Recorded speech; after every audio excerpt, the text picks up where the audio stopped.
പിതാവ് കരുണയുള്ളവനായിരിക്കുന്നത് പോലെ നിങ്ങളും കരുണയുള്ളവരായിരിക്കുവിൻ. ദൈവത്തിൻ്റെ കരുണയുടെയും സ്നേഹത്തിൻ്റെയും മൂർത്തിഭാവമാണ് മനുഷ്യനായി പിറന്ന യേശുക്രിസ്തു. തൻ്റെ പ്രബോധനങ്ങളിലൂടെയും പ്രവർത്തനത്തിലൂടെയും നമ്മെ പഠിപ്പിച്ചു തൻ്റെ ഹൃദയം കാരുണ്യത്തിൻ്റെയും സ്നേഹത്തിൻ്റെയും വറ്റാത്ത ഉറവയാണ് എന്ന്. യേശുനാഥൻ വിശുദ്ധ ഫൗസ്തീനയ്ക്ക് വെളിപ്പെടുത്തി താൻ സ്നേഹവും കരുണയുമാണ്. മറ്റൊരിക്കൽ അരുളി ചെയ്തു, എൻ്റെ ഹൃദയം മുഴുവൻ സ്നേഹവും കരുണയുമാണ് എന്ന്. അവിടുന്ന് വീണ്ടും വിശുദ്ധയെ ഒരു ദൗത്യമേൽപ്പിച്ചു. എൻ്റെ മകളെ, ഞാൻ കരുണയും സ്നേഹവും തന്നെയാണ് എന്ന് എല്ലാ ജനങ്ങളോടും പറയുക.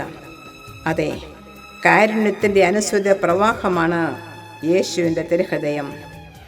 ഈ ദൈവകാരുണ്യം നമ്മിലേക്ക് ഒഴുകിയിറങ്ങുമ്പോൾ അത് നമ്മിൽ മാത്രം ഒതുക്കി നിർത്താതെ ഈ ദിവ്യകാരുണ്യത്തിൻ്റെ നേർച്ചാലുകൾ നമ്മുടെ സഹോദരങ്ങളിലേക്കും ഒഴുകിയിറങ്ങുന്നതിന് നാം ഇടയാക്കണം.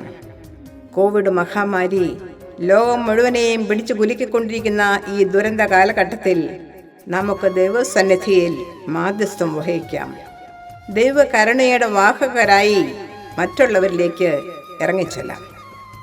ഇന്ന് നല്ല യേശു നമ്മുടെ കാതുകളിൽ മന്ത്രിക്കുന്നു. നീ കുതിക്കുമ്പോൾ ഞാൻ കൈയടിച്ചാർത്ത് വിളിക്കും. നീ കിതയ്ക്കുമ്പോൾ ഞാൻ നിന്നെ താങ്ങാം, തഴുകാം, ആശ്വസിപ്പിക്കാം. എൻ്റെ ഹൃദയം നിനക്ക് വേണ്ടി തുടിക്കുന്നു. എനിക്ക് നിന്നോട് നിസ്സീമമായ കരുണ തോന്നുന്നു എന്നാണ്. അതെ, നാം കുതിരിമാറാൻ ശ്രമിക്കുമ്പോഴും വാത്സല്യത്തോടെ തലോടുന്ന സ്നേഹമല്ലേ ഈശോയുടെ ദൃഹൃദയം. പ്രശ്നങ്ങളാൽ മനം തകർന്നവർക്ക് ആശ്വാസ തൈലവും, രോഗത്താൽ ശരീരം നൊമ്പരപ്പെടുന്നവർക്ക് സൗഖ്യലേപനവും, നിരാശയുടെ ആഴക്കടലിൽ മുങ്ങിത്താഴുന്നവർക്ക് പ്രത്യാശയുടെ ഔഷധവും സൂക്ഷിച്ചിരിക്കുന്ന ഒരു ഫാർമസിയാണ് ഈശോയുടെ ദൃഹൃദയം. ഇവിടെ വരുന്നവരാരും നിരാശരാകുന്നില്ല. ഈ ഔഷധങ്ങൾ കൈപ്പറ്റാൻ കൈമുതലായി പണം വേണ്ട, മറിച്ച് വേണ്ടത് വിശ്വാസവും ദൈവാശ്രയത്വവും മാത്രം. നമുക്ക് പ്രാർത്ഥിക്കാം.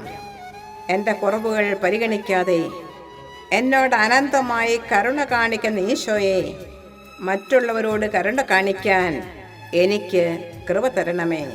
ആമേൻ. തിരുഹൃദയമേ,